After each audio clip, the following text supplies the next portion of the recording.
You finally finished your bag and it looks amazing, but now you're stuck on the strap. Yes, you're trying to figure out which stitch is perfect that is sturdy enough to keep everything together. Well, look no further because I've got just the one you need.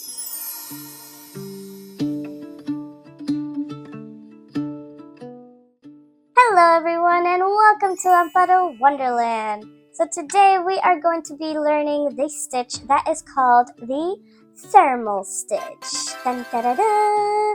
The thermal stitch is very beginner friendly, so for those who are just starting out, this stitch is perfect for your bag that you had just finished creating and you want to make a strap for your bag. It is thick, but also very pretty, very beautiful, and it can be very elegant. And also, it is very sturdy. So it is perfect to keep your bag together and make sure that it doesn't stretch too much when you're putting stuff into your bag. So, I am talking too much, so let's stop talking and let's get yarning. For our materials, what we're going to be using is a pair of scissors, of course. Make sure they are nice and sharp. We need our crochet hook. Whatever size you're using is perfectly fine. Does not matter what size. Just make sure that it corresponds correctly with the yarn that you are using, which I am using a worsted weight yarn. The color is called Key Lime, just in case you're curious. From the brand I Love This Yarn. And of course, last but not least, we are going to want to have a few of our best friends here, our stitch markers. So, okay. Let's go ahead and move this stuff out of the way so that way we can get to crocheting.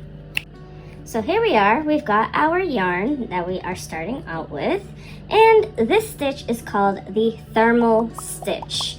So to start off, we want to make sure that we can create a slip knot.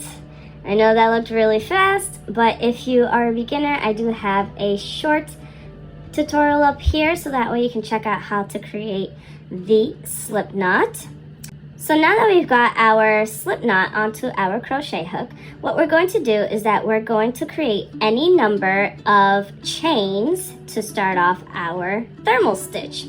And how you come up with the number of stitches that you want is by the thickness that you want your strap to be. So I'm going to go ahead and create a few stitches here, a few chains, so that way you can see what it looks like.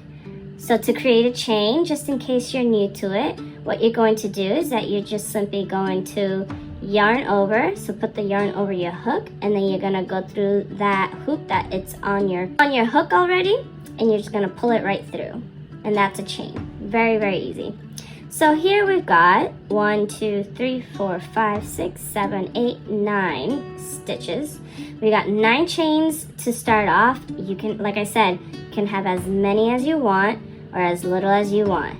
So now that we've got our 9 chains in this case, what we're going to do, let me go ahead and zoom in first so you can get a better look of what I am doing. What we're going to do is that we are going to turn our chains on the other side, on the back side here. As you can see, we have some little bars that go across the chains, and we are going to start in our second bar here because it's kind of like when you're working in the front, you want to start in the second chain from the hook, right? So it's the same thing back here. We want to start in the second bar of the hook. Okay, so what we're going to do is we're going to insert our hook right into that back bar, just like that. And we're going to yarn over and pull up a loop. You're going to yarn over and pull through both loops like that. We're going to do that all the way across. So let me show you again. You go through the back bar, this is the next bar, yarn over, pull up your loop, yarn over, and pull through those 2 loops. So those are 2 single crochets. If you're a beginner, I do advise to go ahead and mark up your first stitch here. We did our second stitch. We're gonna mark up the first one, okay, so don't get confused. All right, so go ahead and continue all the way down your chains and just go through these back bars and create single crochets all the way across. Here we go. So we finished our first row of the thermal stitch, and what we did was just like I said, single crochets all the way across. What you want to make sure is that you have one less stitch from what you started. Because I had 9 chains, I ended with 8 single crochets on my first row. Okay, so now that we finished our row here, what we're going to do is that we're going to chain 1. So you chain, and then we're going to turn our work. Now, normally when you turn your work like this. So you can do that. Okay, so go ahead and turn your work like this, but we're gonna work in the front of our piece. Okay, so make sure that we had it like this, right? This is the front part of it. We're gonna turn it to the back like this, but face it upward so that way you can see what we're gonna do. Now, what we're going to do, this part can be a little confusing, but do not worry, just follow along and you'll get it. What we're going to do is that we're going to work into our next stitch here. This is our first single crochet. We're skipping this here because that's our turning chain. Okay, that turning chain does not count as a stitch. So this stitch, which is our single crochet, that was the last single crochet we did from the first row. We're gonna go into that one, but we're gonna go in the front part only. As you can see, right, normally what you're going to do is that you go through both here to create a single crochet, but because we're turning this way, we're gonna go through the front loop only. Okay, this is the front loop. We're gonna go through that loop only, and then we're gonna go to the bottom, which is where our startup chain is, and we're gonna go into that loop right underneath there, just the top part of it. Okay, so it should look like this. So you should have 3 loops on your hook. Now let's go ahead and yarn over with the correct piece. We're going to yarn over, and we're gonna pull through these first 2 loops here like that. Okay, so you got 2 loops on your hook now. You're going to yarn over and pull through those 2 loops just like that. So that's your first stitch of this second row. So go ahead and mark it up so that way when you come back to it, you know that that's your first stitch. Now we're gonna go into our next stitch here. This is the next single crochet, and you're gonna do the same thing.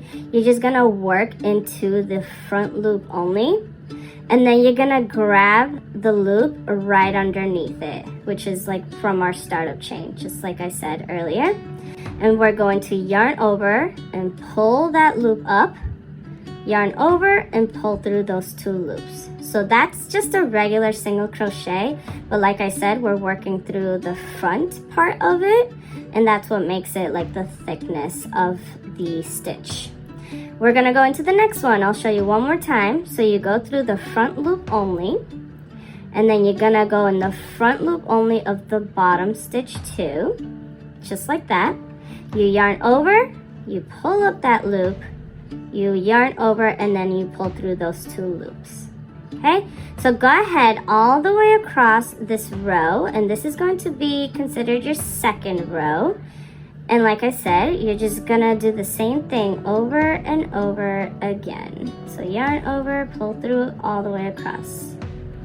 Here we go. We finished our second row. It doesn't look very different from the first row. So what we're going to do is exactly the same as last time. We're going to create a turning chain. So you go ahead and yarn over and pull that loop through and turn your work. And as I said, once you turn your work, you're gonna work in the front part of your piece. Now, again, for the second row, you want to make sure that you have the same amount of single crochet. So I have 8 in total. So whatever number you had for your first row, that's how many you want to have for row 2. Now we're in row 3. In row 3, it's the same exact thing. So I will just show you how to make it, just because it does look a little different, but it is the same exact thing. What we're going to do is that we skip our turning chain, and we're going to work into the first single crochet here in the front loop only, and the loop below it, because that's part of the first row there, or the second row that you just did. And then you pull up your loop, you yarn over and pull through 2. Now, as you saw, that's why it was good to have your stitch marker just in case you are a beginner, because you may lose track of where the first stitch is because it does kind of hide in there as you go along.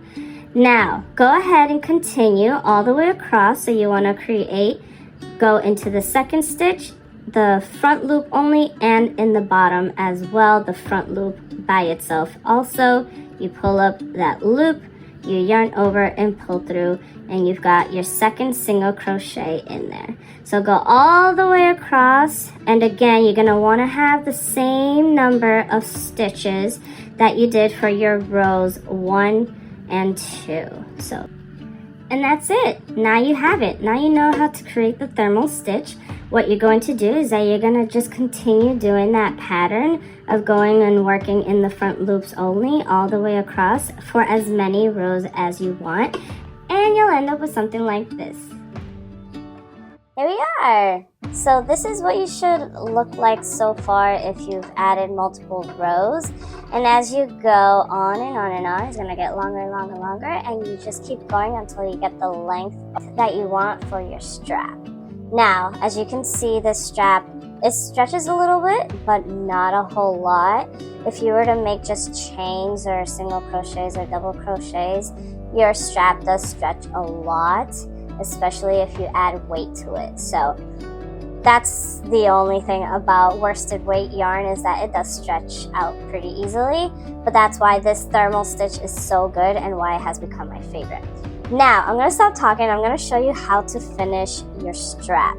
So here's what we're going to do to finalize our thermal stitch. Let me close up right here. And we're going to do a turning chain. So you yarn over and pull up your loop, and you have your chain. You're going to turn your work like you have been. And what you're going to do is that you're actually going to be working through the regular stitch and not the front loop only. So you're going to go through the back like this, just like that. So it has both loops on top of your hook.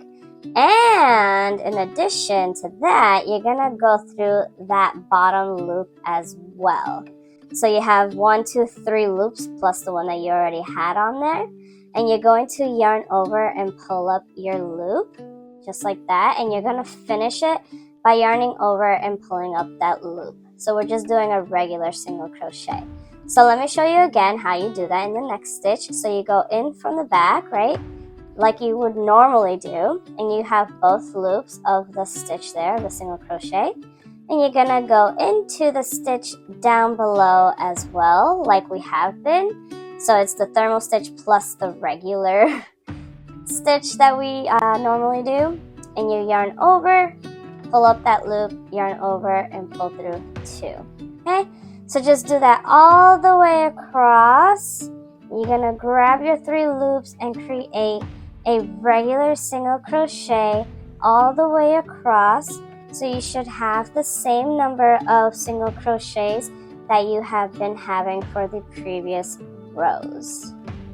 And here I am on my last stitch, just like that. And now you have a straight edge, just like you'd have for the beginning of your thermal stitch.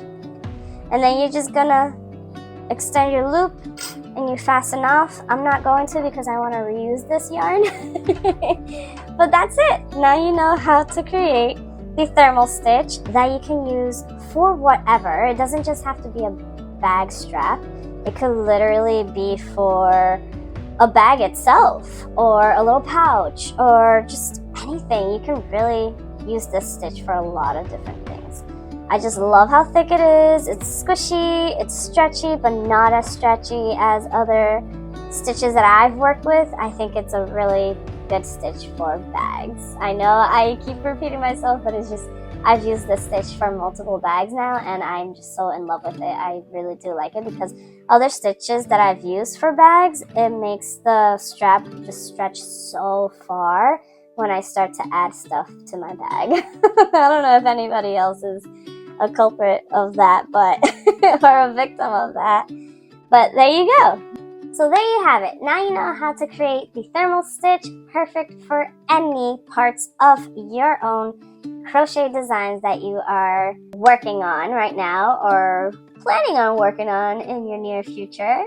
If you have any comments, questions, or concerns, definitely let me know in the comment section down below. And also definitely give this a thumbs up if you enjoyed it or if it helped you out in any way. If you're looking for any free patterns that you'd like to follow along with, I do have a link for you down below in the description box, which will guide you through a prompt so that way you can get your free patterns. And if you did enjoy this video, then you are going to love this video right there. It will guide you through another stitch which could perfectly go with this thermal stitch. So I will see you in that video, and if not, then I will see you in the next one. Alright, I'll see you there. Bye!